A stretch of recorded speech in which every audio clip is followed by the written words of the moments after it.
অত্যন্ত গুরুত্বপূর্ণ একটি ক্লাস নিয়ে উপস্থিত হয়েছি। Welcome back. আশা করি ভালো আছেন। আসসালামু আলাইকুম ডিয়ার ভিউয়ার্স। আমি রিকোয়েস্ট করব আপনাদেরকে, আজকের ক্লাসটি একবার না দুইবার না, দরকার হলে 10 বার দেখবেন আজকের ক্লাসটি।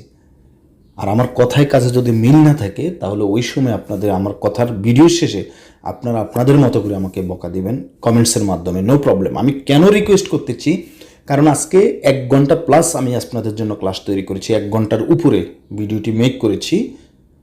আর আজকের ক্লাসে ইনশাল্লাহ আমি 4টি ধাপে ভাগ করেছি। আজকে হচ্ছে 1 ঘন্টা প্লাস, নেক্সট আরও এক এক করে 3 ঘন্টা ক্লাস আমি তৈরি করব আপনাদের জন্য ইনশাল্লাহ। এই কোর্সের মাধ্যমে আমি পরিপূর্ণ করে ছাড়বো ইনশাল্লাহ। তো আজকে হচ্ছে আমি এমন কোন কিছু ছোট্ট ছোট্ট বাক্য দিয়ে আপনাদের জন্য ক্লাস তৈরি করেছি, যেগুলো অবশ্যই আপনাকে শিখতে হবে। এবং আমি আশা করি, আর আপনি যদি একেবারে নতুনও হয়ে থাকেন আমার চ্যানেলে, এই ক্লাসটি যদি আপনি ভালোভাবে রিয়েলাইজ করেন, আর কিছুই লাগবে না ইনশাল্লাহ।